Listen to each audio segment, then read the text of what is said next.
ನಮಸ್ಕಾರ. ಈ ನ್ಯೂಸ್ ಟಿವಿಗೆ ಸ್ವಾಗತ. ನಾನು ಶಬ್ರೀನ್ ತಾಜ್. ಮೊದಲಿಗೆ ಹೆಡ್ಲೈನ್ಸ್.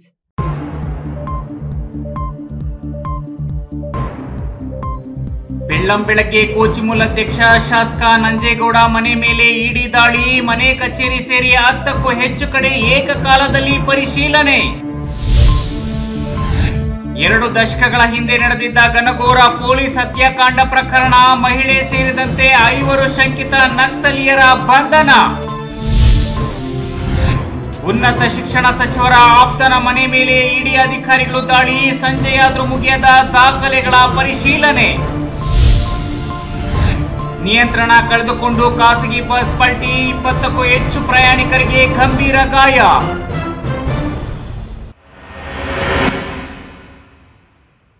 ವಾರ್ತೆಗಳ ವಿವರ. ಕೋಲಾರ ಚಿಕ್ಕಬಳ್ಳಾಪುರ ಹಾಲು ಒಕ್ಕೂಟದ ನೇಮಕಾತಿಯಲ್ಲಿ ಭಾರಿ ಅಕ್ರಮ ನಡೆದಿದೆ ಎಂಬ ಆರೋಪಗಳು ಕೇಳಿ ಬಂದಿದ್ದು, ಒಕ್ಕೂಟದ ಚುನಾವಣೆಯೂ ಸಹ ಏಪ್ರಿಲ್ನಲ್ಲಿ ನಡೆಯಲಿರುವ ಬೆನ್ನಲ್ಲೇ ಇಡಿ ಅಧಿಕಾರಿಗಳು ಇಂದು ಬೆಳ್ಳಂಬೆಳಗ್ಗೆ ಕೋಚಿಮುಲ್ ಅಧ್ಯಕ್ಷ ಶಾಸಕ ನಂಜೇಗೌಡ ಸೇರಿದಂತೆ ಹಾಲು ಒಕ್ಕೂಟದ ಹಲವು ಅಧಿಕಾರಿಗಳ ಮನೆ ಮತ್ತು ಕಚೇರಿಗಳ ಮೇಲೆ ಏಕಕಾಲಕ್ಕೆ ದಾಳಿ ನಡೆಸಿ ಪರಿಶೀಲನೆ ನಡೆಸುತ್ತಿದ್ದಾರೆ.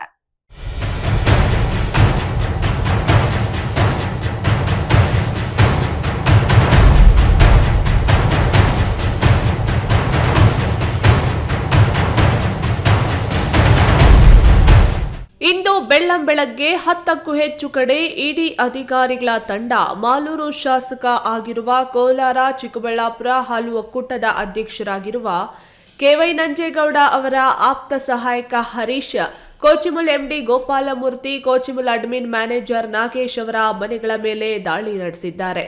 ಬೆಂಗಳೂರು ರಾಮಮೂರ್ತಿ ನಗರದಲ್ಲಿರುವ ಮನೆ, ಮಾಲೂರು ಕೋಚಿಮುಲ್ ಕಚೇರಿ, ಬೆಂಗಳೂರಿನ ನಿವಾಸ ಸೇರಿ ಒಟ್ಟು 10ಕ್ಕೂ ಹೆಚ್ಚು ಕಡೆಗಳಲ್ಲಿ ಇಡಿ ಅಧಿಕಾರಿಗಳು ದಾಳಿ ಮಾಡಿ ಪರಿಶೀಲನೆ ನಡೆಸುತ್ತಿದ್ದಾರೆ. ಇತ್ತೀಚೆಗೆ ಕೋಚಿಮುಲ್ಗೆ ನಡೆದ ನೇಮಕಾತಿಯಲ್ಲಿ ಭಾರಿ ಪ್ರಮಾಣದಲ್ಲಿ ಅಕ್ರಮವೆಸಗಿದ್ದಾರೆಂಬ ಆರೋಪ ಕೇಳಿ ಬಂದಿತ್ತು. ಅಲ್ಲದೆ ನೇಮಕಾತಿ ಪಟ್ಟಿ ಬಿಡುಗಡೆಗೂ ಮುಂಚೆ ಸಾಮಾಜಿಕ ಮಾಧ್ಯಮಗಳಲ್ಲಿ ಪಟ್ಟಿ ಬಿಡುಗಡೆಯಾಗಿತ್ತು. ಈ ನಡುವೆ ಏಪ್ರಿಲ್ ತಿಂಗಳಲ್ಲಿ ಕೋಚಿಮುಲ್ಗೆ ಚುನಾವಣೆ ನಿಗದಿಯಾಗಿದೆ. ಇದರ ನಡುವೆ ಕೋಲಾರ ಹಾಲು ಒಕ್ಕೂಟದಲ್ಲಿ ಯಂತ್ರಗಳ ಖರೀದಿಯಲ್ಲೂ ಅಕ್ರಮ ನಡೆದಿದೆ ಎಂಬ ಮಾತುಗಳು ಕೇಳಿ ಬಂದಿತ್ತು.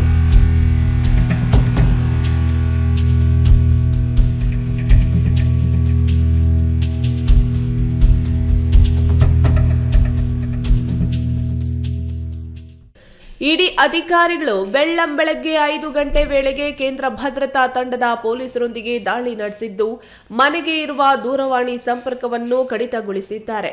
ತೀವ್ರ ಶೋಧ ಮುಂದುವರೆಸಿದ್ದು, ದಾಖಲೆಗಳ ಪರಿಶೀಲನೆ ನಡೆಸುತ್ತಿದ್ದಾರೆನ್ನಲಾಗಿದೆ. ಮನೆಯಿಂದ ಯಾರನ್ನೂ ಹೊರಹೋಗಲು ಒಳಬರಲು ಬಿಟ್ಟಿಲ್ಲ. ಹೋಟೆಲ್ನಿಂದ ಊಟ ತಿಂಡಿ ತರಿಸಿಕೊಂಡು ಕಾರ್ಯಾಚರಣೆ ಪರಿಶೀಲನೆ ಮುಂದುವರೆಸಿದ್ದಾರೆ. 10ಕ್ಕೂ ಹೆಚ್ಚು ಕಡೆ ಏಕಕಾಲದಲ್ಲಿ ಅಧಿಕಾರಿಗಳು ದಾಳಿ ನಡೆಸಿ ಪರಿಶೀಲನೆ ನಡೆಸುತ್ತಿದ್ದಾರೆ. ಮನೆ ಹೊರಭಾಗದಲ್ಲಿ ಬಿಗಿ ಪೊಲೀಸ್ ಬಂದೋಬಸ್ತ್ ಏರ್ಪಡಿಸಲಾಗಿದೆ. ಸತೀಶ್, ಕೋಲಾರ, ಕೇಶವ್, ಮಾಲೂರು, ಈ ನ್ಯೂಸ್ ಟಿವಿ.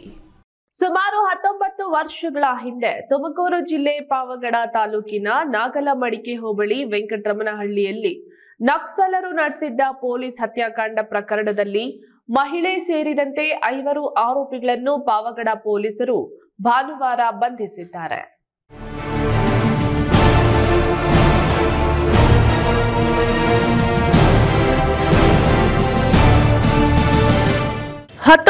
ವರ್ಷದ ಹಿಂದೆ ನಡೆದ ಪೊಲೀಸ್ ಹತ್ಯಾಕಾಂಡ ಪ್ರಕರಣಕ್ಕೆ ಸಂಬಂಧಿಸಿದಂತೆ ಮಹಿಳೆ ಸೇರಿ 5 ಆರೋಪಿಗಳನ್ನು ಬಂಧಿಸುವಲ್ಲಿ ಪೊಲೀಸ್ ತಂಡ ಯಶಸ್ವಿಯಾಗಿದೆ. ಅದು 2 ದಶಕಗಳ ಹಿಂದಿನ ಮಾತು. ಆಂಧ್ರಪ್ರದೇಶ ಹಾಗೂ ಗಡಿಭಾಗದಲ್ಲಿ ನಕ್ಸಲರ ಹಾವಳಿ ಹೆಚ್ಚಾಗಿದ್ದ ಕಾಲ.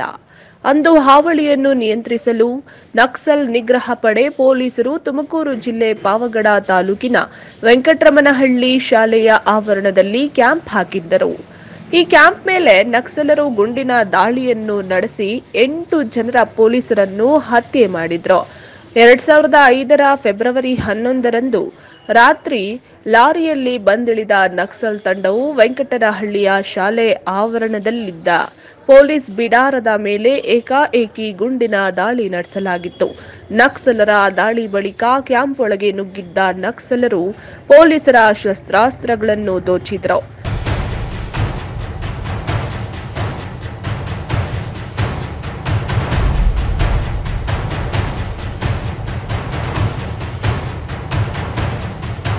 ಈ ದಾಳಿಯಲ್ಲಿ 7 ಮಂದಿ ಪೊಲೀಸರು ಹಾಗೂ ಓರ್ವ ಸಾರ್ವಜನಿಕ ಸ್ಥಳದಲ್ಲಿ ಮೃತಪಟ್ಟಿದ್ದರು.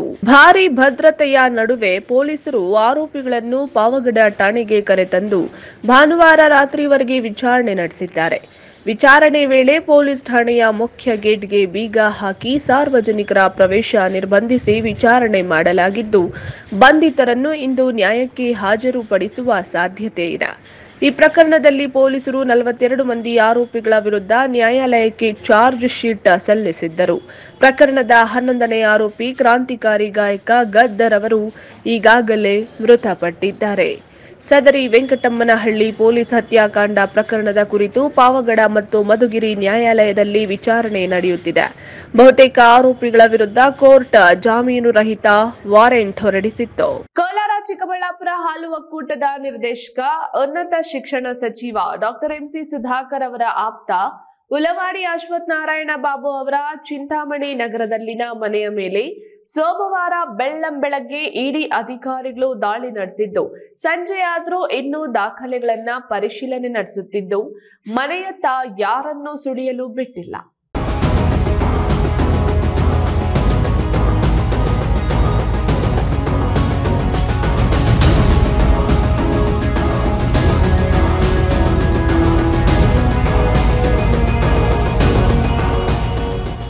ಚಿಂತಾಮಣಿ ನಗರದ ಪ್ರಭಾಕರ್ ಬಡಾವಣೆಯಲ್ಲಿರುವ ಕೋಚಿಮುಲ್ ನಿರ್ದೇಶಕ ಉಲವಾಡಿ ಅಶ್ವಥ್ ನಾರಾಯಣ ಬಾಬು ಮನೆಗೆ ಸೋಮವಾರ ಬೆಳಕು ಹರಿಯುವ ಮೊದಲೇ ಇಡಿ ಅಧಿಕಾರಿಗಳು ಮನೆ ಬಾಗಿಲು ಬಡಿದಿದ್ದಾರೆ.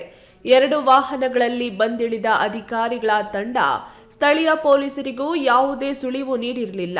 ಭದ್ರತೆಗೆ ಕೇಂದ್ರೀಯ ಪಡೆಯ ಸಿಬ್ಬಂದಿಯನ್ನು ಜೊತೆಯಲ್ಲಿ ಕರೆತಂದಿದ್ದರು. ಕೋಚಿಮುಲ್ನಲ್ಲಿ ನಡೆದಿರುವ ನೇಮಕಾತಿಗಳಲ್ಲಿ ಭಾರೀ ಅಕ್ರಮ ನಡೆದಿದೆ ಎಂಬ ದೂರುಗಳ ಆಧಾರದ ಮೇಲೆ ಇಡಿ ಅಧಿಕಾರಿಗಳು ದಾಳಿ ನಡೆಸಿದ್ದಾರೆಂದು ತಿಳಿದು ಬಂದಿದೆ. ಕೋಚಿಮುಲ್ ನಿರ್ದೇಶಕರು, ಅಧ್ಯಕ್ಷರು ಹಾಗೂ ಸಂಬಂಧಿಸಿದ ಹಿರಿಯ ಅಧಿಕಾರಿಗಳ ಕಚೇರಿ ಮತ್ತು ನಿವಾಸಗಳ ಮೇಲೆ ದಾಳಿ ನಡೆಸಿ ದಾಖಲೆಗಳ ಹುಡುಕಾಟ ನಡೆಸಿದ್ದಾರೆಂಬ ಮಾಹಿತಿ ಲಭ್ಯವಾಗಿದೆ. ಬೆಳಗ್ಗೆಯಿಂದ ರಾತ್ರಿಯಾದರೂ ಮನೆಯಿಂದ ಯಾರನ್ನು ಹೊರಗಡೆ ಬಿಡದೆ ಊಟ ತಿಂಡಿಯನ್ನೆಲ್ಲ ಹೋಟೆಲ್ನಿಂದ ತರಿಸಿಕೊಂಡು ಮಾಹಿತಿ ಸಂಗ್ರಹಿಸುತ್ತಿದ್ದಾರೆ. ಆದರೆ ಹಣ ಅಥವಾ ಸಂಬಂಧಿಸಿದ ದಾಖಲೆಗಳು ಏನಾದರೂ ದೊರೆತಿದೆಯೇ, ಏನನ್ನು ತೆಗೆದುಕೊಂಡು ಹೋಗಿದ್ದಾರೆ ಎಂಬ ಬಗ್ಗೆಯೂ ದಾಳಿ ತಂಡದ ಅಧಿಕಾರಿಗಳು ಬಾಯಿ ಬಿಡಲಿಲ್ಲ. ಹಿರಿಯ ಅಧಿಕಾರಿಗಳಿಗೆ ಮಾತ್ರ ಮಾಹಿತಿಯ ವರದಿಯನ್ನ ನೀಡುವುದಾಗಿ ತಿಳಿಸಿದರು. ಬಾಬು 2ನೇ ಅವಧಿಗೆ ನಿರ್ದೇಶಕರಾಗಿದ್ದು, ಉನ್ನತ ಶಿಕ್ಷಣ ಸಚಿವ ಡಾಕ್ಟರ್ ಎಂಸಿ ಸುಧಾಕರ್ ಅವರ ಕಟ್ಟ ಬೆಂಬಲಿಗರಾಗಿದ್ದಾರೆ. ಬಿ ದೇವಪ್ಪ, ಈ ನ್ಯೂಸ್ ಟಿವಿ, ಚಿಂತಾಮಣಿ.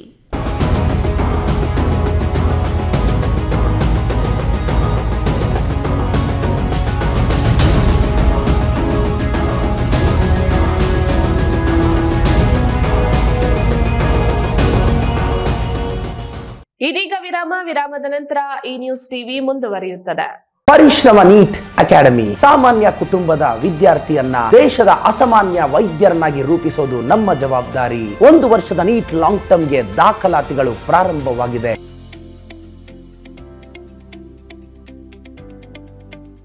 ಶಾಂತ ಸಮೂಹ ಶಿಕ್ಷಣ ಸಂಸ್ಥೆಗಳು ಪೇರೆಸಂದ್ರ, ಚಿಕ್ಕಬಳ್ಳಾಪುರ. ಪೇರೆಸಂದ್ರದ ಶಾಂತ ಸಮೂಹ ಶಿಕ್ಷಣ ಸಂಸ್ಥೆಯಲ್ಲಿ ಉದ್ಯೋಗ ಮತ್ತು ಸೇವಾ ಆಧಾರಿತ ನರ್ಸಿಂಗ್ ಕೋರ್ಸ್, ಅರೆ ವೈದ್ಯಕೀಯ ಕೋರ್ಸ್ಗಳು, ಪ್ರಯೋಗಾಲಯ ತರಬೇತಿ ಕೋರ್ಸ್ಗಳು, ಫಿಸಿಯೋಥೆರಪಿ, ಡಿ ಫಾರ್ಮಾ ಮತ್ತು ಬಿ ಫಾರ್ಮಾ ಕೋರ್ಸ್ಗಳಿಗೆ ದಾಖಲಾತಿಗಳು ಆರಂಭವಾಗಿದೆ. ನಿಮ್ಮ ಉಜ್ವಲ ಭವಿಷ್ಯಕ್ಕಾಗಿ ಆರೋಗ್ಯ ಶಿಕ್ಷಣ ಕೋರ್ಸ್ಗಳಿಗೆ ಇಂದೇ ದಾಖಲಾತಿ ಪಡೆಯಿರಿ. ವಿರಾಮದ ನಂತರ ಈ ನ್ಯೂಸ್ ಟಿವಿಗೆ ಸ್ವಾಗತ. ಅತಿ ವೇಗವಾಗಿ ಬರುತ್ತಿದ್ದ ಖಾಸಗಿ ಬಸ್ ಒಂದು ಸ್ಪೀಡ್ ಬ್ರೇಕರ್ ಮೇಲೆ ಹಾದು ಹೋಗುವಾಗ ಬ್ರೇಕ್ ಹಾಕಿದ್ದು, ನಿಯಂತ್ರಣ ಕಳೆದುಕೊಂಡ ಬಸ್ ಪಲ್ಟಿ ಹೊಡೆದ ಪರಿಣಾಮ 20ಕ್ಕೂ ಹೆಚ್ಚು ಪ್ರಯಾಣಿಕರು ಗಾಯಗೊಂಡಿದ್ದಾರೆ.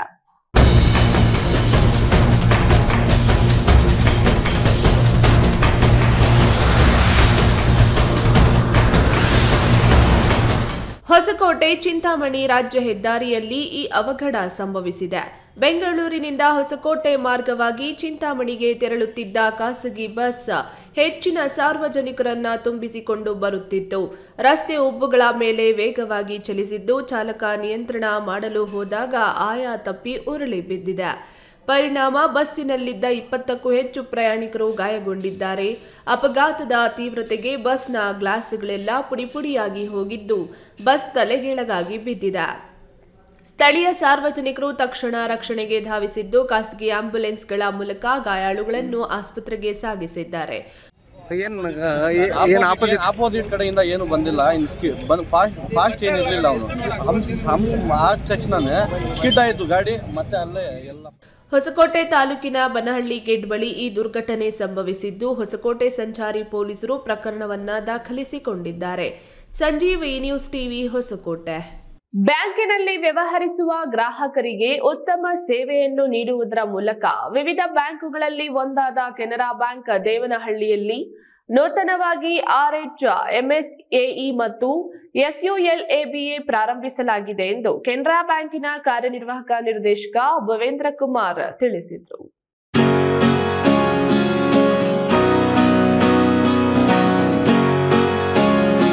ದೇವನಹಳ್ಳಿ ಪಟ್ಟಣದಲ್ಲಿ ನೂತನವಾಗಿ ಪ್ರಾರಂಭಿಸಿದ ಉಪಕೇಂದ್ರಗಳ ಉದ್ಘಾಟನಾ ಕಾರ್ಯಕ್ರಮವನ್ನು ಕೆನರಾ ಬ್ಯಾಂಕಿನ ಕಾರ್ಯನಿರ್ವಾಹಕ ನಿರ್ದೇಶಕ ಭವೇಂದ್ರ ಕುಮಾರ್ ನೆರವೇರಿಸಿ ಮಾತನಾಡಿ, ದೇಶದ ಪ್ರಮುಖ ಬ್ಯಾಂಕುಗಳಲ್ಲಿ ಒಂದಾದ ಕೆನರಾ ಬ್ಯಾಂಕ್ ದೇವನಹಳ್ಳಿ ಟೌನಿನಲ್ಲಿ ತನ್ನ ರಿಟೇಲ್ ಲೋನ್, ಚಿಲ್ಲರೆ ಸಾಲ ಘಟಕ ಮತ್ತು ಸಣ್ಣ, ಅತಿ ಸಣ್ಣ ಮತ್ತು ಮಧ್ಯಮ ಗಾತ್ರದ ಉದ್ಯಮಗಳಿಗೆ ಸುಲಭವಾಗಿ ಸಾಲ ಸೌಲಭ್ಯವನ್ನು ಒದಗಿಸಲು ಪ್ರತ್ಯೇಕ ಘಟಕಗಳನ್ನು ತೆರೆದಿದ್ದು, ಬೆಂಗಳೂರು ಗ್ರಾಮಾಂತರ ಜಿಲ್ಲೆಯ ಸಾರ್ವಜನಿಕರಿಗೆ ಅತ್ಯಂತ ಕಡಿಮೆ ಸಮಯದಲ್ಲಿ ಮನೆ ಸಾಲ, ವಾಹನ ಸಾಲ, ಶೈಕ್ಷಣಿಕ ಸಾಲ ತ್ವರಿತವಾಗಿ ದೊರೆಯುವಂತೆ ಮಾಡಲಾಗಿದೆ.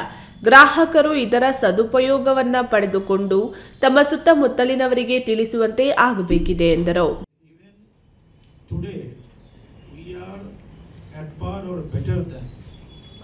Any of the bank in the country, even private and foreign banks. So be it our mobile banking. If any of you might be using our mobile banking, so this is the best app, even better than PhonePe and this Paytm and Google Pay. So our mobile app is having some 300 features. You need not go to a branch for any of the requirement, whatever required, except drawing cash from ATM. So this is what we have made our mobile app. ಈ ವೇಳೆ ಬೆಂಗಳೂರು ವೃತ್ತ ಕಚೇರಿಯ ಬ್ಯಾಂಕಿನ ಮಹಾಪ್ರಬಂಧಕ ಗೋಪಿಕೃಷ್ಣನ್, ಬೆಂಗಳೂರು ಕೇಂದ್ರ ಕಚೇರಿಯ ಮಹಾಪ್ರಬಂಧಕ ಸಂದೀಪ್ ಅವರನ್ನು ಬ್ಯಾಂಕಿನ ವತಿಯಿಂದ ಅಭಿನಂದಿಸಿ ಗೌರವಿಸಲಾಯಿತು. ಕಾರ್ಯಕ್ರಮದಲ್ಲಿ ದೇವನಹಳ್ಳಿ ವಲಯ ಕಚೇರಿ ಉಪಮಹಾಪ್ರಬಂಧಕ ಅಜಿತ್ ಕುಮಾರ್ ಠಾಕೂರ್, ಪಠಾಣ್ ಕಲಿಮುಲ್ಲಾ ಖಾನ್, ಲೀಡ್ ಬ್ಯಾಂಕ್ ವ್ಯವಸ್ಥಾಪಕ ಮಧುಕರ್ KM, ಗ್ರಾಹಕರು, ಸಿಬ್ಬಂದಿ ಇತರರು ಹಾಜರಿದ್ದರು. Haider Sab, news TV, Devanahalli.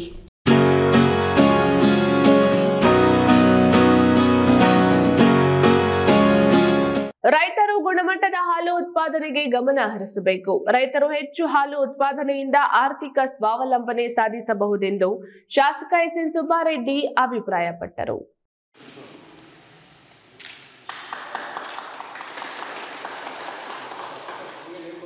ಗುಡಿಬಂಡೆ ತಾಲೂಕಿನ ಹಳೆ ಗುಡಿಬಂಡೆ ಗ್ರಾಮದಲ್ಲಿ ಹಳೆ ಗುಡಿಬಂಡೆ ಹಾಲು ಉತ್ಪಾದಕರ ಸಂಘದ ಉಳಿತಾಯ ಹಣದಲ್ಲಿ 22 ಲಕ್ಷದ ವೆಚ್ಚದ ನೂತನ ಕಟ್ಟಡವನ್ನು ಲೋಕಾರ್ಪಣೆಗೊಳಿಸಿ ಶಾಸಕ ಸುಬ್ಬಾರೆಡ್ಡಿ ಮಾತನಾಡಿ, ಈ ಸಂಘವು ಒಕ್ಕೂಟದಿಂದಾಗಲಿ ಶಾಸಕರ ಅನುದಾನವನ್ನು ಪಡೆಯದೆ ಸಂಘದ ಉಳಿತಾಯ ಹಣದಲ್ಲಿ ನೂತನ ಕಟ್ಟಡ ನಿರ್ಮಾಣ ಮಾಡಿರುವುದು ಸಂತೋಷದ ವಿಷಯ.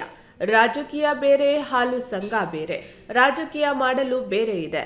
ಹಾಲು ಉತ್ಪಾದಕರ ಸಂಘದಲ್ಲಿ ರಾಜಕೀಯ ಬೆರೆಸದೆ ಸಂಘದ ಅಭಿವೃದ್ಧಿಗೆ ಎಲ್ಲರೂ ಶ್ರಮಿಸಬೇಕೆಂದರು. ನಮ್ಗೆ ರಾಜಕೀಯ ಮಾಡಕ್ಕೆ ಬೇರೆ ವೇದಿಕೆಗಳಿದೆ, ಅದನ್ನು ಬಳಸ್ಕೊಳ್ಳೋಣ. ಈ ಕೋಆಪರೇಟಿವ್ ಸಂಘಗಳಲ್ಲಿ ಎಲ್ಲರನ್ನೂ ಕರೆದು ಒಗ್ಗಟ್ಟಾಗಿದ್ದು ಈ ಸಂಘ ಇನ್ನಷ್ಟು ಬಲಿಷ್ಠ ಮಾಡೋಣ ಅನ್ನೋ ಮಾತು ತಮ್ಗೆ ಗೆಲ್ಲುತ್ತಾ. ಈ ವೇಳೆ ಹಳೆ ಗುಡಿಬಂಡೆ ಹಾಲು ಉತ್ಪಾದಕರ ಸಂಘದ ಅಧ್ಯಕ್ಷ HN ಮುನಿರೆಡ್ಡಿ, ಉಪಾಧ್ಯಕ್ಷ ಪಾಪಿರೆಡ್ಡಿ, ಸಂಘದ ನಿರ್ದೇಶಕರು, ಹಾಲು ಉತ್ಪಾದಕರ ನೌಕರರ ಸಂಘದ ಅಧ್ಯಕ್ಷ HN ಚಂದ್ರಶೇಖರ್ ರೆಡ್ಡಿ, ನವ್ಯಶ್ರೀ ಇತರರು ಹಾಜರಿದ್ದರು. B Manjunath, news TV, Gudibande.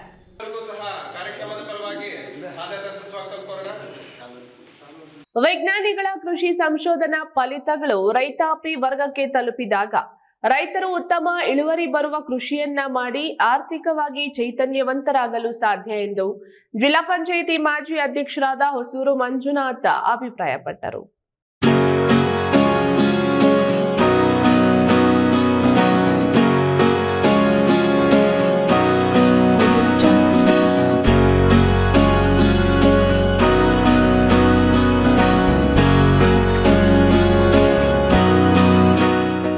Gauribidanur ತಾಲೂಕಿನ ಗದರೆ ಗ್ರಾಮ ಪಂಚಾಯಿತಿ ಕೆಂಕೆರೆ ಗ್ರಾಮದಲ್ಲಿ ಕೃಷಿ ವಿಶ್ವವಿದ್ಯಾಲಯ, ಜಿಕೆವಿಕೆ, ಕೆಂಕೆರೆ ಹಾಲು ಉತ್ಪಾದಕರ ಸಹಕಾರ ಸಂಘ ಹಾಗೂ ಇತರೆ ಕೃಷಿ ಅವಲಂಬಿತ ಸರ್ಕಾರಿ ಇಲಾಖೆಗಳೊಂದಿಗೆ ಆಯೋಜಿಸಿದ್ದ ಕೃಷಿ ಪ್ರದ್ಯುತ 24 ಕಾರ್ಯಕ್ರಮದಲ್ಲಿ ಜಿಲ್ಲಾ ಪಂಚಾಯತ್ ಮಾಜಿ ಅಧ್ಯಕ್ಷ ಹೊಸೂರು ಮಂಜುನಾಥ್ ಭಾಗವಹಿಸಿ ಮಾತನಾಡಿ, ಕಳೆದ 3 ತಿಂಗಳಿಂದ 23 ಜನ ಕೃಷಿ ವಿದ್ಯಾರ್ಥಿಗಳು ತಮ್ಮ ವಿದ್ಯಾರ್ಜನೆಯ ಭಾಗವಾಗಿ ಗ್ರಾಮೀಣ ಪ್ರದೇಶದಲ್ಲಿ ಕೃಷಿ ಅನುಭವವನ್ನು ಪಡೆಯಲು ಕೆಂಕೆರೆ ಗ್ರಾಮದ ರೈತರೊಂದಿಗೆ ತಮ್ಮ ಕಾರ್ಯಾನುಭವವನ್ನು ಹಂಚಿಕೊಂಡು ನಿಮ್ಮ ಅನುಭವವನ್ನು ಅಭ್ಯಾಸ ಮಾಡಿದ್ದಾರೆ.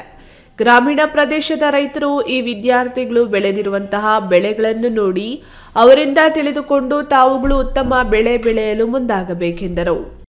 ನಿಮಗೆಲ್ಲ ಗೊತ್ತಿದೆ, ವಿಶೇಷವಾಗಿ ಕೆಂಕೆರೆ ಗ್ರಾಮದವರಿಗೆ ಗೊತ್ತಿದೆ, ಕಳೆದ 3 ತಿಂಗಳುಗಳಿಂದ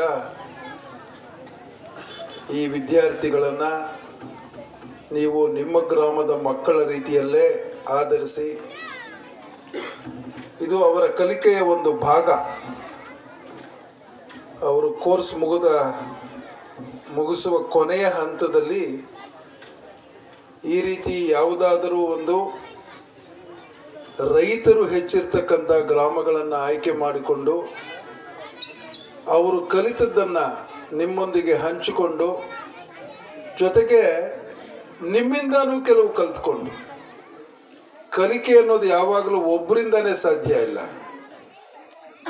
ಈ ಮಾತು ಯಾಕೆ ಹೇಳ್ತೀನಿ ಅಂದರೆ, ಅಲ್ಲಿ ಈಗ ನಾವು ನೋಡಲಿಕ್ಕೆ ಹೋದಾಗ ಆ ವಸ್ತು ಪ್ರದರ್ಶನದಲ್ಲಿ ನಿಮ್ಮಿಂದ ನಿಮ್ಮ ಮನೆಗಳಿಂದ ಸಂಗ್ರಹ ಮಾಡಿದ್ದಂಥ ಅನೇಕ ಬೀಜಗಳನ್ನು ಕೂಡ ಅಲ್ಲಿ ಪ್ರದರ್ಶನ ಮಾಡಿದ್ದಾರೆ. ಸಮಾಜ ಸೇವಕ ಡಾಕ್ಟರ್ ಕೆ ಕೆಂಪರಾಜು ಮಾತನಾಡಿ, ನಾವು ಸಿರಿಧಾನ್ಯಗಳಲ್ಲಿ ರಾಗಿಯನ್ನು ಹೆಚ್ಚು ಬಳಸುತ್ತಿದ್ದೇವೆ. ಮಿಕ್ಕ ಸಾಮೆ, ನವಣೆ ಮತ್ತು ಇನ್ನಿತರೆ ಸಿರಿಧಾನ್ಯದ ಪದಾರ್ಥಗಳು ಹೆಚ್ಚು ಬೆಳೆಯುವಂತಾಗಬೇಕು. ಮುಂದಿನ ದಿನಗಳಲ್ಲಿ ಈ ಧಾನ್ಯಗಳಿಗೆ ಹೆಚ್ಚು ಬೇಡಿಕೆ ಇರುತ್ತೆ ಎಂದರು. ಕಾರ್ಯಕ್ರಮದಲ್ಲಿ ತಾಲೂಕು ರೈತ ಸಂಘದ ಅಧ್ಯಕ್ಷ ಲೋಕೇಶ್ ಗೌಡ, ಕೃಷಿ ವಿಶ್ವವಿದ್ಯಾಲಯದ ನಿರ್ದೇಶಕ ಡಾಕ್ಟರ್ ವೆಂಕಟೇಶ, ಮುಖಂಡ ಬೊಮ್ಮಣ್ಣ, ಗದರೆ ಜಿಪಿ ಅಧ್ಯಕ್ಷರಾದ ಲಕ್ಷ್ಮೀ ನರಸಮ್ಮ ಮುಂತಾದವರು ಭಾಗವಹಿಸಿದ್ರು. Pradeep, A news TV, Gauribidanur.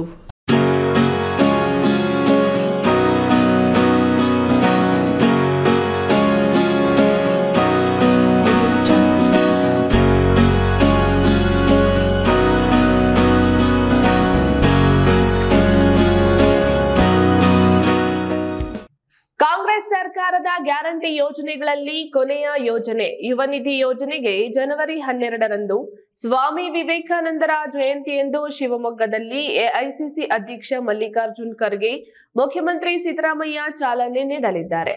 5 ಲಕ್ಷಕ್ಕೂ ಅಧಿಕ ನಿರುದ್ಯೋಗಿ ಯುವಕ ಯುವತಿಯರಿಗೆ ಈ ಯೋಜನೆಯ ಅನುಕೂಲವಾಗುವುದೆಂದು ಉನ್ನತ ಶಿಕ್ಷಣ ಸಚಿವ ಡಾಕ್ಟರ್ ಎಂಸಿ ಸುಧಾಕರ್ ತಿಳಿಸಿದರು.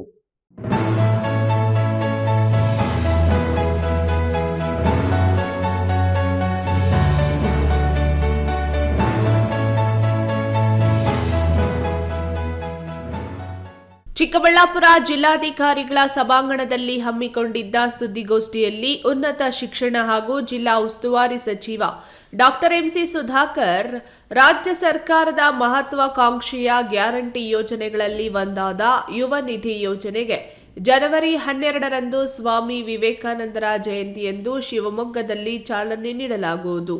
ಎಐಸಿಸಿ ಅಧ್ಯಕ್ಷ ಮಲ್ಲಿಕಾರ್ಜುನ್ ಖರ್ಗೆ ಹಾಗೂ ಮುಖ್ಯಮಂತ್ರಿ ಸಿದ್ದರಾಮಯ್ಯ ಚಾಲನೆ ನೀಡುವರು.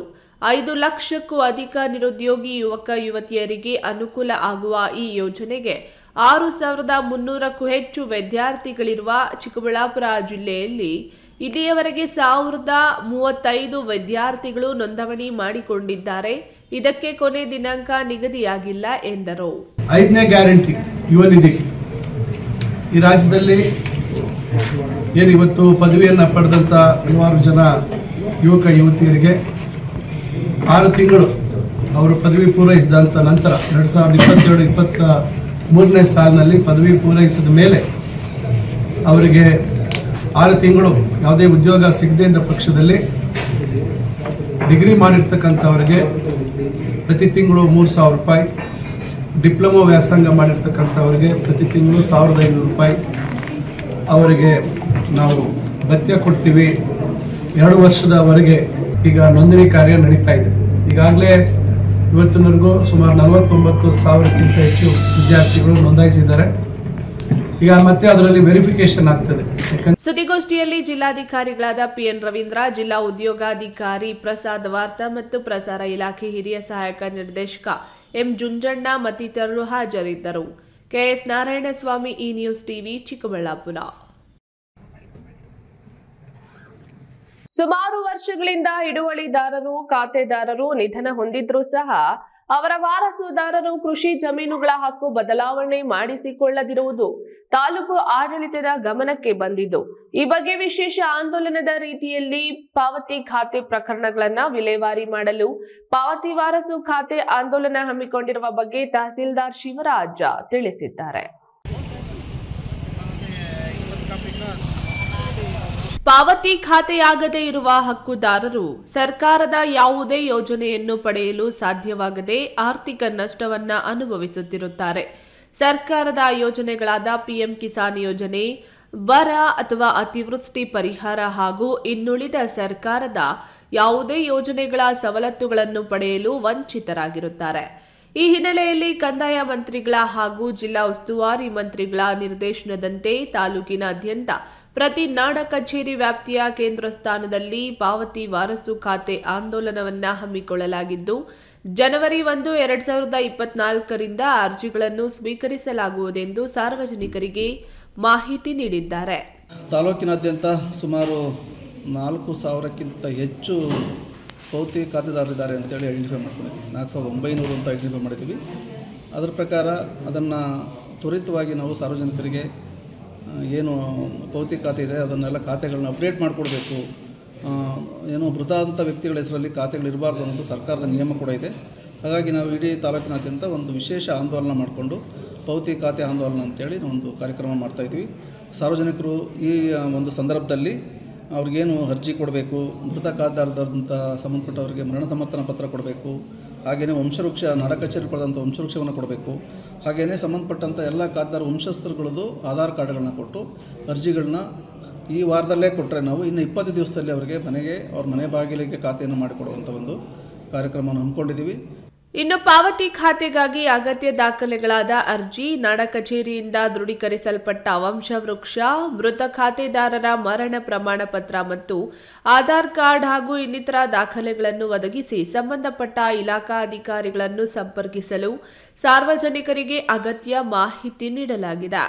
ಹೈದರ್ ಸಾಬ್, ಇ ನ್ಯೂಸ್ ಟಿವಿ, ದೇವನಹಳ್ಳಿ. ಕೆಂಪು ಮಣ್ಣಿನಲ್ಲಿ ಎಲ್ಲಾ ವಿಧದ ಬೆಳೆಗಳನ್ನು ಬೆಳೆಯಬಹುದು. ಕೆಂಪು ಮಣ್ಣಿಗೆ ಸಾವಯವ ಗೊಬ್ಬರ ಕೊಡುವುದರಿಂದ ಮಣ್ಣಿನ ಫಲವತ್ತತೆ ಹೆಚ್ಚಿಸಬಹುದು. ಹಾಗೆಯೇ ಮುಂದಿನ ತಲೆಮಾರುಗಳಿಗೆ ಮಣ್ಣಿನ ರಕ್ಷಣೆ ಅಗತ್ಯವಾಗಿದೆ ಎಂದು ಬೆಂಗಳೂರು ಕೃಷಿ ವಿಶ್ವವಿದ್ಯಾಲಯದ dean doctor H C Prakash ರೈತರಿಗೆ ಮಾರ್ಗದರ್ಶನ ನೀಡಿದರು.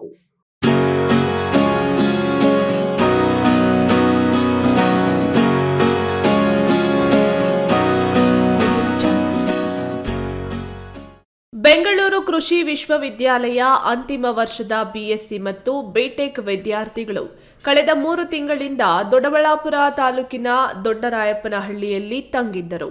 ಹಳ್ಳಿಯ ರೈತರೊಂದಿಗೆ ಕೃಷಿ ಪಾಠಗಳನ್ನು ಕಲಿಯುವುದು ಮತ್ತು ರೈತರಿಗೆ ಕೃಷಿ ವಿಶ್ವವಿದ್ಯಾಲಯದ ತಾಂತ್ರಿಕತೆಯನ್ನು ಹೇಳಿಕೊಡುವುದು ಗ್ರಾಮೀಣ ಕೃಷಿ ಕಾರ್ಯಾಗಾರದ ಪ್ರಮುಖ ಉದ್ದೇಶವಾಗಿತ್ತು. 3 ತಿಂಗಳ ಯಶಸ್ವಿ ಕಾರ್ಯಾಗಾರದ ಅನುಭವ ಪಡೆದ ಕೃಷಿ ವಿದ್ಯಾರ್ಥಿಗಳು ಹಸಿರ ನೇಸರ ಎಂಬ ಹೆಸರಿನಲ್ಲಿ ಕಾರ್ಯಕ್ರಮ ಆಯೋಜನೆ ಮಾಡಿದರು. ಕಾರ್ಯಕ್ರಮದ ಅಂಗವಾಗಿ ಕೃಷಿ ಮೇಳ, ವಸ್ತು ಪ್ರದರ್ಶನ ಮತ್ತು ವಿಚಾರಗೋಷ್ಠಿಯನ್ನ ಆಯೋಜನೆ ಮಾಡಲಾಗಿತ್ತು. ಬೆಂಗಳೂರು ಕೃಷಿ ವಿಶ್ವವಿದ್ಯಾಲಯದ dean doctor H C Prakash ಉದ್ಘಾಟನೆ ಮಾಡಿ ಮಾತನಾಡಿ, ಕಳೆದ 3 ತಿಂಗಳಿಂದ ಹಳ್ಳಿಯಲ್ಲಿ ತಂಗಿರುವ ಕೃಷಿ ವಿದ್ಯಾರ್ಥಿಗಳು ರೈತರೊಂದಿಗೆ ಕೃಷಿ ಕಲಿತಿದ್ದಾರೆ. ಜೊತೆಗೆ ಕೃಷಿ ವಿಶ್ವವಿದ್ಯಾಲಯದ ಬಿಡುಗಡೆ ಮಾಡಿರುವ ಕೃಷಿ ತಾಂತ್ರಿಕತೆಯನ್ನ ರೈತರಿಗೆ ತಿಳಿಸಿಕೊಟ್ಟಿದ್ದಾರೆಂದರು. ನಮ್ಮ ಕೃಷಿ ವಿಶ್ವವಿದ್ಯಾಲಯ ಜಿಕೆ ಬಗ್ಗೆ ವತಿಯಿಂದ ಸ್ಟೂಡೆಂಟ್ಸ್ಗಳು ಬಂದು ಇಲ್ಲಿ 3 ತಿಂಗಳು ರೈತರ ಜೊತೆಲೆ ಇದ್ದು ರೈತರಲ್ಲಿ ಇರುವಂತ ಏನು ಅವರು ಮಾಡ್ತಾ ಇದ್ದಾರೆ ಸಾಗುವಳಿಯ ಕ್ರಮಗಳನ್ನು ಪ್ರಾಕ್ಟಿಕಲ್ ಆಗಿ ಅವರು ತಿಳ್ಕೊತಾ ಇದ್ದಾರೆ. ಮತ್ತು ಅದ್ರ ಜೊತೆಗೆ ಏನು ನಾವು ಕೃಷಿ ವಿಶ್ವವಿದ್ಯಾಲಯಗಳಿಂದ ಏನ್ ತಾಂತ್ರಿಕತೆಗಳನ್ನು ಬಿಡುಗಡೆ ಮಾಡಿದ್ದೀವಿ ಅವನು ಸಹ ರೈತರಿಗೆ ತಲುಪಿಸಿಕೆ ಇವತ್ತು ಏರ್ಪಾಡು ಮಾಡ್ತಾ ಇದ್ದಾರೆ. ಇವತ್ತೇನು ಕಾರ್ಯಕ್ರಮ ಇಟ್ಕೊಂಡಿದ್ರೆ ಒಂದು ವಸ್ತು ಪ್ರದರ್ಶನ ನಿಜವಾಗ್ಲೂ ಬಹಳ ಚೆನ್ನಾಗಿದೆ. ಇದು ಎಲ್ಲಾ ಕೃಷಿ ಪದ್ಧತಿಗಳ ಬಗ್ಗೆ ಬಹಳ ಚೆನ್ನಾಗಿ ನಮ್ಮ ಕೃಷಿ ವಿದ್ಯಾರ್ಥಿಗಳು ಬಹಳ ಚೆನ್ನಾಗಿ ಅಚ್ಚುಕಟ್ಟಾಗಿ ಮಾಡಿಕೊಟ್ಟಿದ್ದಾರೆ. ಅದು ಗುರುಪ್ರಸಾದ್, ಈ news TV, Doddaballapur. Centre of Indian trade union ಅಡಿಯಲ್ಲಿ ಸಂಘಟಿಸುತ್ತಿರುವ ಆಶಾ, ಅಂಗನವಾಡಿ, ಅಕ್ಷರ ದಾಸೋಹ ನೌಕರರು ಗ್ರಾಮ ಪಂಚಾಯಿತಿ ನೌಕರರ ಬೇಡಿಕೆಗಳ ಈಡೇರಿಕೆಗಾಗಿ ಜನವರಿ 23ರಂದು ಆಯಾ ಲೋಕಸಭಾ ಸದಸ್ಯರ ಕಚೇರಿ ಮುಂದೆ ಪ್ರತಿಭಟನೆ ನಡೆಸುತ್ತಿದ್ದು, ಆ ನಿಟ್ಟಿನಲ್ಲಿ ಬಿಸಿಯೂಟ ನೌಕರರು, ಅಂಗನವಾಡಿ ಕಾರ್ಯಕರ್ತರು ಪ್ರತ್ಯೇಕವಾದ ಸಮಾವೇಶ ನಡೆಸಿ ಕಾರ್ಯಕರ್ತರು ಹೆಚ್ಚಿನ ಸಂಖ್ಯೆಯಲ್ಲಿ ಪಾಲ್ಗೊಳ್ಳುವಂತೆ ಕರೆ ನೀಡಿದ್ದಾರೆ.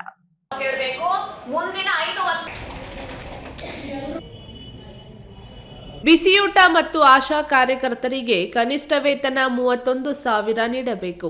ನಿವೃತ್ತಿ ಹೊಂದಿದ ಎಲ್ಲ ಅಂಗನವಾಡಿ ಹಾಗೂ ಸಹಾಯಕರಿಗೆ ಗ್ರಾಚ್ಯುಟಿ ಹಣ ಬಿಡುಗಡೆ ಜಾರಿಯಾಗಬೇಕು. ಇತ್ಯಾದಿ ಬೇಡಿಕೆಗಳ ಈಡೇರಿಕೆಗೆ ಒತ್ತಾಯಿಸಿ ಸಿಐಟಿಯು ಅಡಿ ಸಂಘಟನೆಯಾಗುತ್ತಿರುವ ಆಶಾ, ಅಂಗನವಾಡಿ, ಅಕ್ಷರ ದಾಸೋಹ ಹಾಗೂ ಗ್ರಾಮ ಪಂಚಾಯಿತಿ ನೌಕರರು ಇದೇ ತಿಂಗಳ 23ರಂದು ಆಯಾ ಲೋಕಸಭಾ ಕ್ಷೇತ್ರ ಕಚೇರಿಗಳ ಮುಂದೆ ಪ್ರತಿಭಟನೆಗೆ ಮುಂದಾಗಿದ್ದಾರೆ. ಪ್ರತಿಭಟನಾ ಪೂರ್ವಭಾವಿ ಸಭೆಗಳನ್ನು ನಡೆಸುತ್ತಿರುವ ರಾಜ್ಯ ನಾಯಕರು ಎಲ್ಲಾ ಜಿಲ್ಲಾ ಕೇಂದ್ರಗಳಲ್ಲಿ ಜಿಲ್ಲಾ ಮತ್ತು ತಾಲೂಕು ಮುಖಂಡರುಗಳ ಸಮಾವೇಶ ನಡೆಸಿ ಪ್ರತಿಭಟನೆಗೆ ಸಜ್ಜುಗೊಳಿಸುತ್ತಿದ್ದಾರೆ. ಚಿಕ್ಕಬಳ್ಳಾಪುರ ಜಿಲ್ಲಾ ಕೇಂದ್ರದಲ್ಲಿಯೂ ಸಮಾವೇಶಗಳನ್ನು ಹಮ್ಮಿಕೊಂಡಿದ್ದರು. ನಮ್ಮ ಎಲ್ಲ ತಾಲೂಕು ಕೇಂದ್ರಗಳಲ್ಲೂ ಕೂಡ ಜಾಥಾ ಪ್ರಾರಂಭ ಆಗ್ತದೆ. ಮತ್ತೆ ನಿಮ್ಮ ಸರ್ಕಲ್ಗೆ ಬರುವಂತಹ ಡೇಟ್ ಅನ್ನ ಹೇಳ್ತಾರೆ. ಅವತ್ತು ಇಲ್ಲಿ ಜಿಲ್ಲಾ ಕೇಂದ್ರದಲ್ಲೂ ಕೂಡ ಜಾಥಾವನ್ನ ಉದ್ಘಾಟನೆ ಮಾಡ್ತೀವಿ. ಜಿಲ್ಲಾ ಪತ್ರಕರ್ತರ ಭವನದಲ್ಲಿ ಅಕ್ಷರ ದಾಸೋಹ ನೌಕರರು ಸಮಾವೇಶ ನಡೆಸಿದ್ರೆ, ಅಂಬೇಡ್ಕರ್ ಭವನದಲ್ಲಿ ಅಂಗನವಾಡಿ ನೌಕರರು ಸಮಾವೇಶ ನಡೆಸಿ ಅವರವರ ಬೇಡಿಕೆಗಳ ಅನುಸಾರ ಪ್ರತಿಭಟನೆಗೆ ಸಿದ್ಧತೆ ಮಾಡಿಕೊಳ್ಳುವಂತೆ ಚರ್ಚಿಸಿದರು. ಎಷ್ಟು ಬೇಜವಾಬ್ದಾರಿಯಾಗಿ ಕೇಂದ್ರ ಸರ್ಕಾರ ಬಿಸಿ ಊಟದ ಯೋಜನೆಗೆ ಕೊಡ್ತಾ ಇರುವಂತಹ ಹಣ ಇರಬಹುದು ಅಥವಾ ನಿಮಗೆ ಕೊಡ್ತಾ ಇರುವಂತಹ ಸಂಬಳದ ಬಗ್ಗೆ ಇರಬಹುದು, ಎಷ್ಟು ಬೇಜವಾಬ್ದಾರಿಯಾಗಿ ನಡೆಸಿಕೊಳ್ತಾ ಇದೆ ಅನ್ನೋದನ್ನು ನಾವು ನೋಡಬೇಕಾಗಿದೆ. ನಾವು ಸರ್ಕಾರ ಕೇಳ್ತಾ ಇದ್ದೀವಿ. ಕೆಎಸ್ ನಾರಾಯಣಸ್ವಾಮಿ, ಈ ನ್ಯೂಸ್ ಟಿವಿ, ಚಿಕ್ಕಬಳ್ಳಾಪುರ. ಇದೀಗ ವಿರಾಮದ ನಂತರ ಈ ನ್ಯೂಸ್ ಟಿವಿ ಮುಂದುವರಿಯುತ್ತದೆ. ಮಕ್ಕಳ ಹೈಯರ್ ಎಜುಕೇಶನ್, ಮಗಳ ಮದುವೆ, ಕನಸಿನ ಸ್ವಂತ ಮನೆ, ಇಷ್ಟಕ್ಕೆಲ್ಲ ಹಣ ಹೇಗ್ ಹೊಂದಿಸೋದು ಅಂತ ಟೆನ್ಷನ್ ಅಲ್ಲಿದ್ದೀರಾ? ಇರೋ ಚಿನ್ನನ ಅಡ ಇಡೋಕ್ ಹೋದ್ರೆ ಬಡ್ಡಿ ಮೇಲ್ ಬಡ್ಡಿ ಕಟ್ಬೇಕು. ಬೇಡ, ಮಾರ್ಬಿಡೋಣ ಅಂದ್ರೆ ಅರ್ಧ ಬೆಲೆ ಕೇಳ್ತಾರೆ ಅನ್ನೋ ಆತಂಕದಲ್ಲಿದ್ದೀರಾ? ಟೆನ್ಷನ್ ಬಿಡಿ, ಇಂದೇ ಹಿಂದೂಸ್ತಾನ್ ಗೋಲ್ಡ್ ಕಂಪನಿಗೆ ಬನ್ನಿ. ನೀವ್ ಅಡ ಇಟ್ಟಿರೋ ಚಿನ್ನವನ್ನ ಬಿಡಿಸ್ತಾರೆ ಹಾಗೂ ನಿಮ್ಮಲ್ಲಿರೋ ಚಿನ್ನವನ್ನ ಇಂದಿನ ಆನ್ಲೈನ್ ಬೆಲೆಗೆ ಕೊಂಡುಕೊಂಡು ತಕ್ಷಣ ನಿಮ್ ಬಾಕಿ ಹಣ ಕೊಡ್ತಾರೆ. ಹಿಂದೂಸ್ತಾನ್ ಗೋಲ್ಡ್ ಕಂಪನಿ, ಇದು ನಿಮ್ಮ company. Hindustan gold company, it's your company.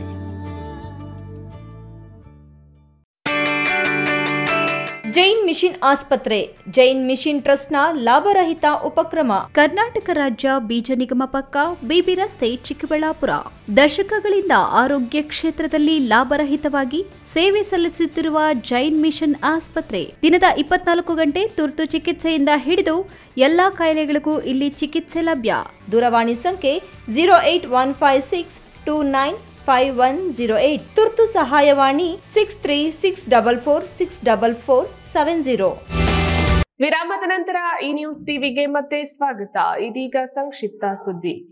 Chikkaballapur ಜಿಲ್ಲಾ ಗಾಯತ್ರಿ ಸೇವಾ ಸಮಿತಿ ಗಾಯತ್ರಿ ಮಹಿಳಾ ಮಂಡಳಿ ವತಿಯಿಂದ ಇಂದು ಚಿಕ್ಕಬಳ್ಳಾಪುರ ನಗರದ ಶ್ರೀದೇವಿ ಪ್ಯಾಲೇಸ್ನಲ್ಲಿ ಲೋಕ ಕಲ್ಯಾಣಕ್ಕಾಗಿ ಶ್ರೀ ಲಕ್ಷ್ಮೀ ಆದಿನಾರಾಯಣ ಸ್ವಾಮಿ ಕಲ್ಯಾಣೋತ್ಸವ, ಲಕ್ಷ್ಮೀ ಸಹಸ್ರನಾಮ ಕುಂಕುಮಾರ್ಚನೆ ಹಾಗೂ ಲಕ್ಷ್ಮೀನಾರಾಯಣ ಹೃದಯ ಹೋಮ ಹಮ್ಮಿಕೊಳ್ಳಲಾಗಿತ್ತು.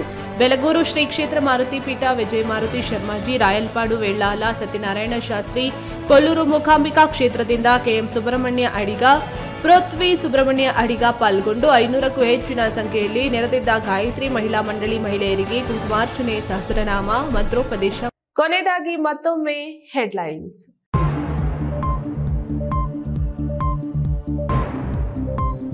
ಬೆಳ್ಳಂಬೆಳಗ್ಗೆ ಕೋಚಿಮೂಲ್ ಅಧ್ಯಕ್ಷ ಶಾಸಕ ನಂಜೇಗೌಡ ಮನೆ ಮೇಲೆ ಇಡಿ ದಾಳಿ, ಮನೆ ಕಚೇರಿ ಸೇರಿ 10ಕ್ಕೂ ಹೆಚ್ಚು ಕಡೆ ಏಕಕಾಲದಲ್ಲಿ ಪರಿಶೀಲನೆ. 2 ದಶಕಗಳ ಹಿಂದೆ ನಡೆದಿದ್ದ ಘನಘೋರ ಪೊಲೀಸ್ ಹತ್ಯಾಕಾಂಡ ಪ್ರಕರಣ, ಮಹಿಳೆ ಸೇರಿದಂತೆ 5 ಶಂಕಿತ ನಕ್ಸಲೀಯರ ಬಂಧನ. ಉನ್ನತ ಶಿಕ್ಷಣ ಸಚಿವರ ಆಪ್ತನ ಮನೆ ಮೇಲೆ ಇಡಿ ಅಧಿಕಾರಿಗಳು ದಾಳಿ, ಸಂಜೆಯಾದ್ರೂ ಮುಗಿಯದ ದಾಖಲೆಗಳ ಪರಿಶೀಲನೆ. ನಿಯಂತ್ರಣ ಕಳೆದುಕೊಂಡು ಖಾಸಗಿ ಬಸ್ ಪಲ್ಟಿ, 20ಕ್ಕೂ ಹೆಚ್ಚು ಪ್ರಯಾಣಿಕರಿಗೆ ಗಂಭೀರ ಗಾಯ. ದಿನನಿತ್ಯದ ವೈಭವೀಕರಣವಿಲ್ಲದ ನೈಜ ಸುದ್ದಿಗಳಿಗಾಗಿ ತಪ್ಪದೆ ವೀಕ್ಷಿಸಿ ಈ ನ್ಯೂಸ್ ಟಿವಿ.